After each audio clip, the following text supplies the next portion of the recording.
Hey YouTube, this is CS in my video response to Don Exodus's popular video, Creationism, Immorality, and Dishonesty, Part 1. Hopefully I can clean up more of the mess in the debate arena regarding what creationists really say, and to Don Exodus and other evolution defenders, I hope you find this critique useful for improving any future videos you produce critiquing creationist ideas. So, let us begin.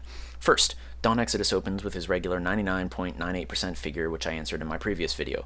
There's so much more I could say in response, but I'll save that for its own video. Moving on. I said I'd deal with the Darwin's Eye quote in my next posting, and here it is as Exhibit A of Creationist Dishonesty, aka quote mining or bearing false witness, as Don Exodus accuses.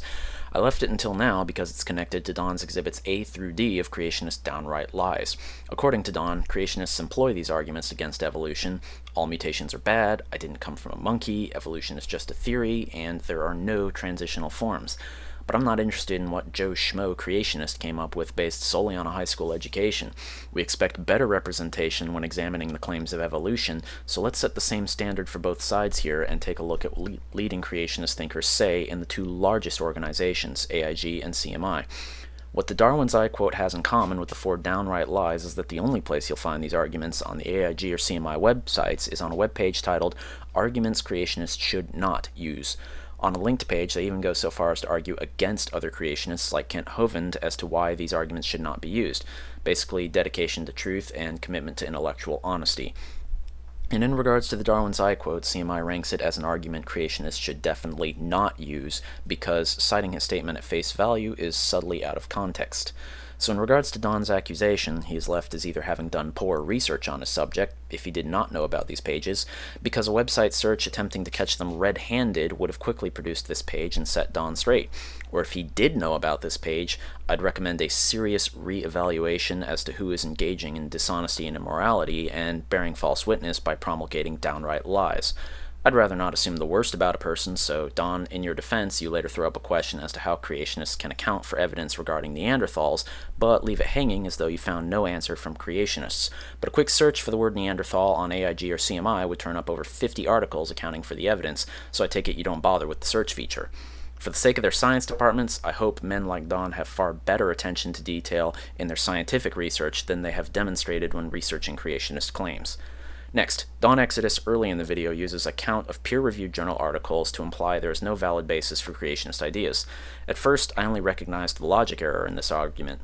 Every evolutionist knows that regardless of degrees, research, or patents, creationists aren't real scientists because they aren't published in mainstream peer-reviewed journals, because they aren't real scientists, because they aren't published. With this kind of circular reasoning, how does anyone get into the club? But here's what I found even more surprising after watching some of Don's other videos. Typically, the lack of creationist articles in mainstream peer-reviewed journals is put forward with an assumption that the editors of these journals are unbiased and fair, and if those ideas merited publication, they would get published. But in his video critique of Ben Stein's Expelled, Don Exodus slams Sternberg's publication of the Myers paper, and in less than the span of a minute insists 4 times that Sternberg cheated, 3 times that Sternberg snuck the paper in, twice that Sternberg brought the paper through a back door, once that Sternberg hijacked the process, all as senior editor of the journal. And in the meantime, what just happened to the image of unbiased journal editors? For viewers interested in the facts, check out Sternberg's homepage where he overturns each of Don's common accusations against him using citations rather than unsubstantiated allegations. Even more stunning, as Don continues his review of Expelled, he states, Now, as someone who is actively involved in both the academic and scientific communities, I can tell you that there absolutely is persecution. And then proceeds to justify such persecution. Don, if you applaud this intolerance of ideas, what did you expect to find when tallying up journal articles for and against intelligent design? To champion a keep-out mentality in a group and then count heads in that group is about as vacuous as pointing to a lack of openly gay people in the military as justification that openly gay people should not be admitted to the military, or to a lack of minorities holding political offices a century ago as justification that minorities obviously had nothing to contribute. Otherwise, surely they would have been elected or appointed. Next, we come to the issue of Dr. Fiducia and the Archaeopteryx. There are 3 questions here that should be answered. What does Dr. Fiducia think? Why do creationists quote him? And what counts as quote mining anyway? First, Don mentions the 2 theories regarding the evolution of birds and bird flight. One, they evolved from creatures leaping along the ground, the terrestrial or ground-up theory, and the other, that they evolved from creatures jumping down from trees, the arboreal or tree-down theory. What Don doesn't mention is that the tree down theory was the ruling theory from Darwin until 1973, when John Ostrom published an article challenging the consensus. Also, it isn't just a disagreement as to what sort of dinosaur birds evolved from, as Don says while explaining the AIG webpage. Surprisingly, he doesn't catch his mistake when reading us Dr. Fiducia's email, where Fiducia specifies that the question is what group of reptiles Archaeopteryx transitioned from. This is because the trees down theory suspects that birds and dinosaurs have a common ancestor, not that dinosaurs are the ancestor of birds. Now, in the same 93 journal article that AIG quotes, which is barely over a page in length, here's some more interesting quotes in order after the Fiducia quote about a perching bird. To opposing views of evolution. For much of the century, scientists were almost unanimous in accepting the features shared by birds and small running dinosaurs arose from parallel evolution. Ostrom kept piling up data that undermined the image of Archaeopteryx as the earliest bird. Fiducia lends additional touches to his portrait of Archaeopteryx as a full-fledged bird, and from Ostrom, I deliberately wrote my paper to provoke people. It's a great big controversy, which is what it should be. When I hear that Archaeopteryx is a transitional form, I ask, what did it transition from and to? But if it is already a full bird, then it was done transitioning because we still have birds today.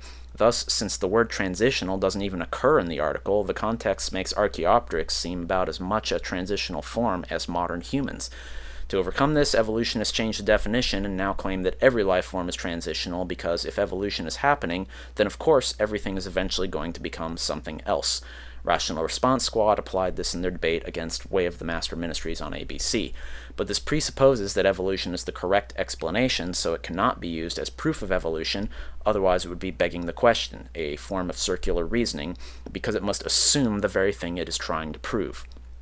So does Fiducia accept evolution? Yes. Does he think that Archaeopteryx is a transitional form? Yes. Then why do creationists quote him? Take a moment to imagine you were brought up in a conservative Christian church which accepted the Genesis explanation of origins.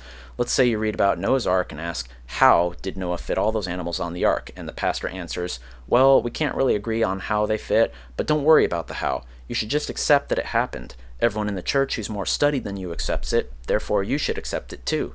You'd probably not take that as a sufficient answer and doubt the Bible's explanation is correct. This alone is not enough to disprove the entire Bible, but if you pile up enough of these unanswered hows, you may begin to doubt the whole Bible and ultimately reject it. There's a link in the AIG web image Don Exodus shows, which actually explains in greater detail why they quoted Fiducia. It's because Fiducia objects to how Archaeopteryx evolved. Don Exodus glosses over Fiducia's reasoning, which has been well published in peer-reviewed journals, and instead calls them a couple things which reinforce his belief, as though Fiducia has no reasons. When Don introduces the bird evolution debate, he says Fiducia tends to like the arboreal theory, as though it's a matter of personal opinion, not based on research in Fiducia's area of scientific expertise. But since Don champions discrimination against those who doubt the ruling paradigm, I find this unsurprising. And this brings us to the quote mining problem. The accusation of quote mining is often a complete lack of recognition of the acceptable debate tactic of quoting a hostile witness. Basically, one quotes a person of the opposing view who does not accept the same conclusion, but agrees on a specific point. A biblical example would be the apostles pointing out that even the temple priests admitted that the body of Jesus was missing, even though they disagreed as to why it was missing. A political scenario would be if a Republican and Democrat produced different proposals to stimulate the economy. When defending his own proposal, for one to quote the other on a point they agree on, like, the economy requires stimulus, is not ripping words out of context, but to demonstrate that, hey, even my opponent agrees on this point, so it should be granted to my defense without argument. So when a creationist quotes a scientist like Fiducia, it's especially because the scientist has a different conclusion, yet agrees on one specific point, and this is the context in which the Fiducia quote is placed in the AIG article. Feel free to take a look and double-check me. The creationists point to their own doubts about Archaeopteryx evolving from a land-bound dinosaur, then quote Fiducia's identical doubts. The article never claims that Fiducia doubts evolution, as the later 2003 Discover interview with Fiducia suggests. A problem with the Archaeopteryx and evolution of flight alone does not disprove all of evolution any more than a problem with Noah's Ark alone disproves the entire Bible. But the more problems one finds with the how of a theory, the more reasonable a doubt that it happened at all. I'll tackle the Nazi accusation in the next video. In the meantime, Don, I don't mind if you prefer evolution, but in the future debate, please improve your research of creationist claims so that you're not declaring victory over creationist when all that lies at your feet is a battered and burnt straw man. This is CS logging off.